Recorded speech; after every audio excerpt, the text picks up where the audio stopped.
Ladies and gentlemen, going into week 18, we play that most hated rival, the team we hate more than anybody else, and I'm going to say it because it's a Washington show.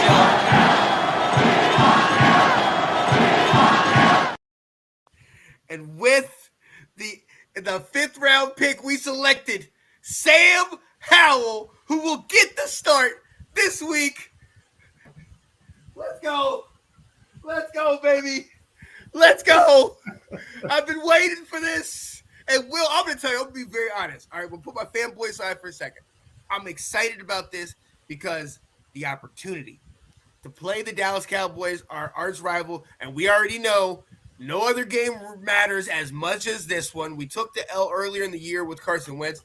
Sam Howell could cement his name in Washington folklore if he gets this W. I also like this because we are out of the playoffs. It does not matter per se. Like, people are going to take whatever storyline they want and they're going to draw their own conclusions to it.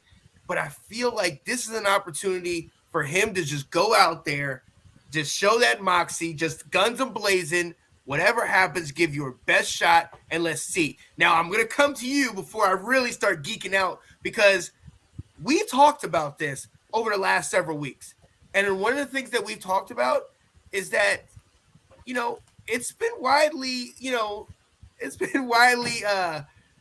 reported and broadcasted about that he doesn't appear ready. Right. So I like that he's going to get this start, but I don't want you to throw this guy out here if he's just going to be on the train tracks with the train coming. Yeah. Well, to keep Ash involved, I'm going to say this. I really hope that Dallas wins this game. I really do, because for draft purposes, I don't need Sam Howell to come in here and get everyone all hyped because he wins a game and all that stuff. I'm hoping that Dallas wins the game. Now, I don't want. Okay, ladies and gentlemen, we are on Washington Football Weekly. I don't know what that Dallas Cowboys fan was here for, but you not even give me a chance. I'm trying to praise the guy. I've never heard that out of your mouth, Will. I've never heard it out of your mouth, man. Here's what I'm gonna say. I mean, I hope he comes out there and show some promise, because I don't know what to think about the reports of he's not looking ready. We don't really know that enough. Ron also came out today, and because Ron apparently started the day saying that Howell or Heineke was going to be his starter. Sam Howell got some reps. He said he knew where to go with the ball. He had a good, he actually said he took command of the offense during practice, and Ron comes out and says he's the starter. But, because I don't want him to be thrown to the wolves too bad, but I'm going to say this about the guy, because all year I've told you his ceiling is as a backup quarterback, that he's a fifth-round pick. But I think there's also he's a fifth-round pick, but he's not, okay? The team has come out to say, or a couple of reporters have come out to say, they liked Sam Howell enough that they would have drafted him earlier. However, because they got Carson Wentz, they didn't feel the need to spend a second or third or fourth round pick on him, because he got picked in the fifth round, right? It was fifth round. Yeah. Yep. So they were able to be patient to where they all of a sudden went, okay, this guy's still here. Let's go get him now. We like him. So they do like him. But is he potential, or is he a project? That's what we really don't know. And my only concern would be is if he goes out there and plays really well, like Heineke did in that playoff game, is everyone going to blow up over this in this offseason saying, we got our quarterback. We don't need to go get somebody. We don't need to draft someone. We don't need to get a free agent. We don't need to trade. We got our guy. Let's ride with this fifth-round pick for 17 games. All the way, baby. See, that's my problem. But, this is your moment, so I want you to have every opportunity to totally just enjoy this.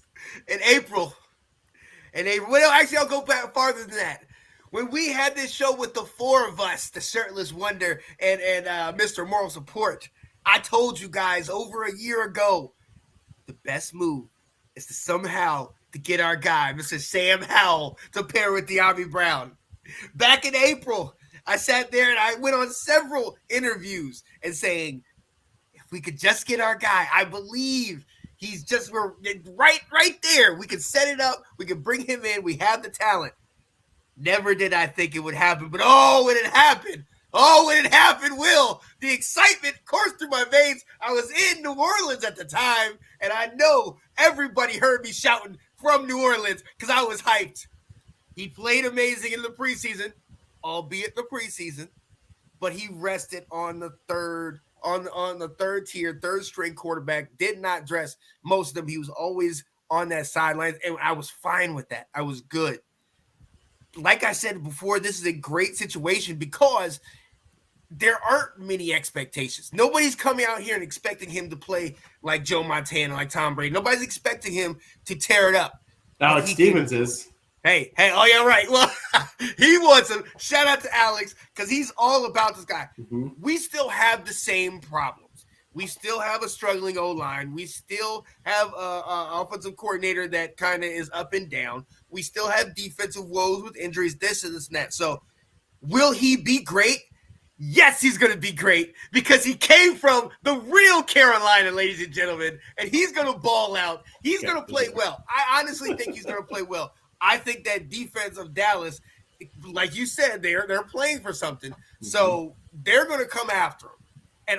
But I honestly think he's going to show a couple signs that he can really do it.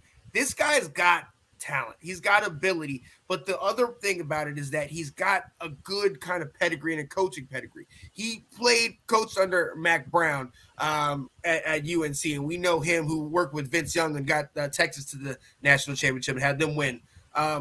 He has been around where he can learn the system, and I love that he's been sitting back there this year, not having to go in right away.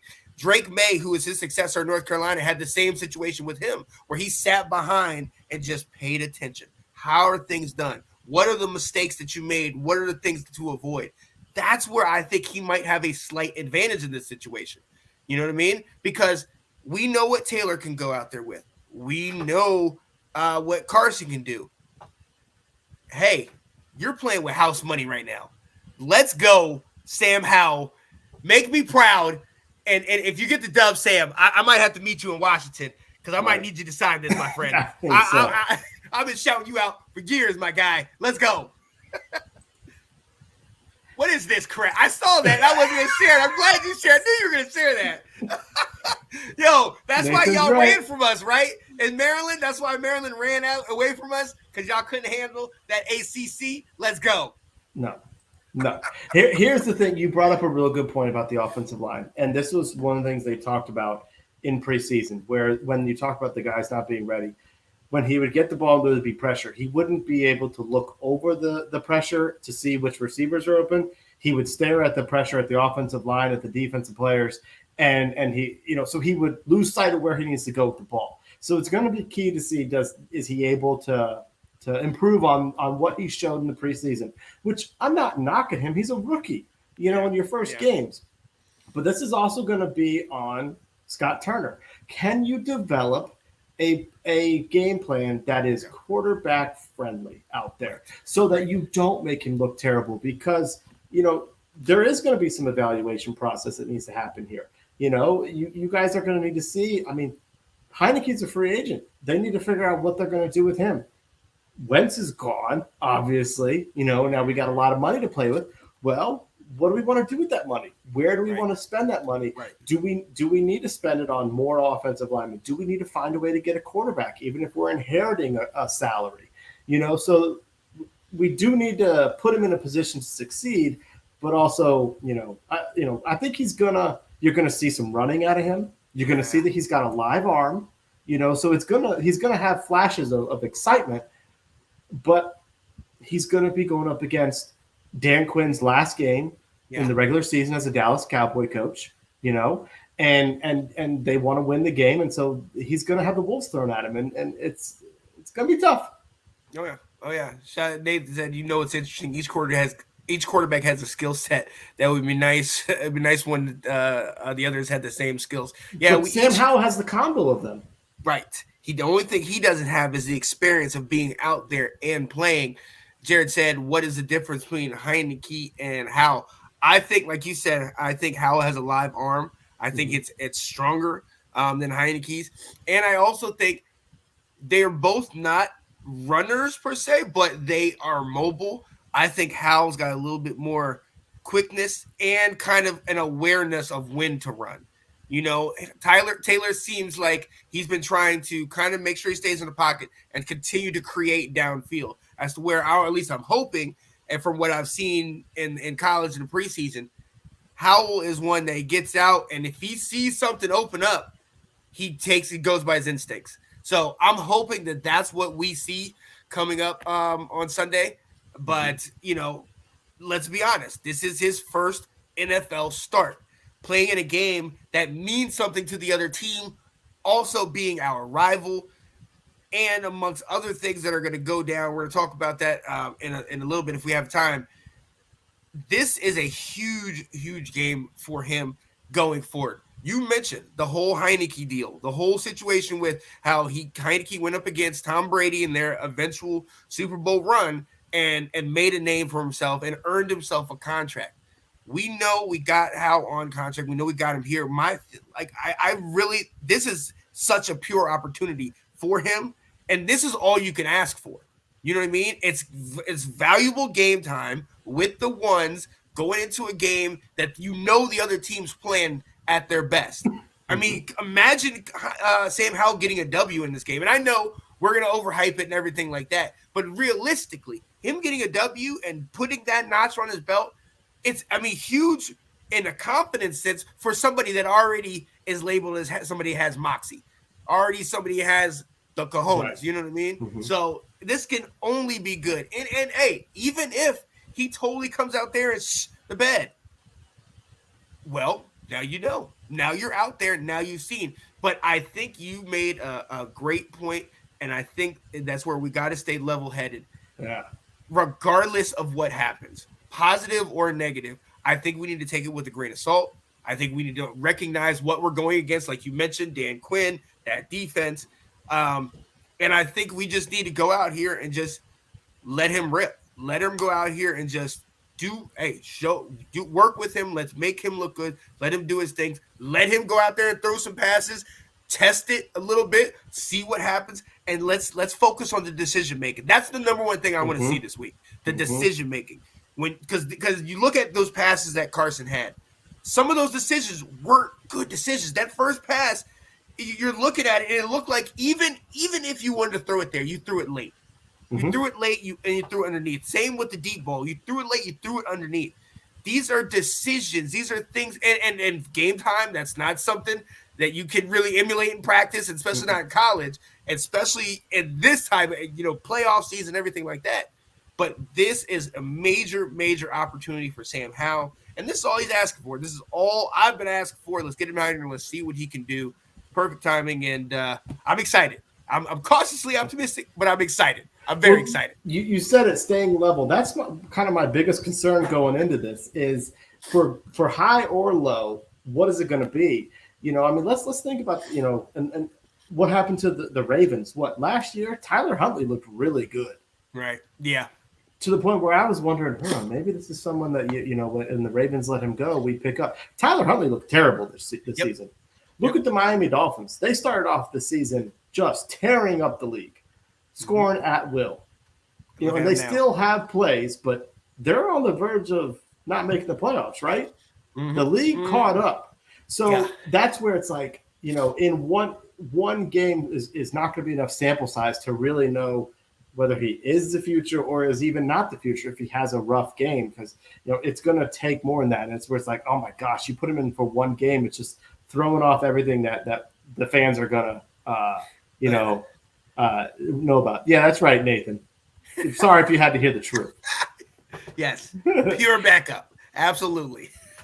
Yeah. And look, that's why we have this show. We can't sit here and account for all these fans and all the crazy nonsense that will inevitably come out next week, especially if he gets that W, because we still talk about Colt McCoy when he got that W, even though we ran zero, those zero blitzes and just brought the entire house and knocked out Tony Romo in that game. I mean, there's other things in that game, but it was still that dub by him. So this is an opportunity for him to do it. Hopefully he can do it. But like you said, like this, let's just take this. There was a couple questions, two questions I thought were the same. was Jared and Nathan were asking about coaches basically. Yeah. And I know we're going to get in the off season, so I don't want to say too much, but essentially, Dan Snyder would have to pay if he fires any coaches. And if Dan Snyder doesn't want to lose any money right now, if he's involved in the sale, so I don't think we're going to see much changes. Ron will be back next year, unless Ron resigns because he's sick of this, but I don't think so. But I don't think he's going to make a change in Jack Del Rio. I don't know if he's going to make a change in Scott Turner. That's too early right now. But I don't think Dan Snyder is going to be the one that forces that. Oh, because no. he would have to pay. Coaches' contracts are guaranteed, and he would have to pay. And that guy does not want to lose any penny for what he's about to sell the team for. Exactly. And shout out to Alex, because that's one of the things Alex did say. He said, unfortunately, until Snyder goes, Rivera's not going to go. And you know how his mindset is get rid of the coaches. So he knows, like you're saying, they're connected in there.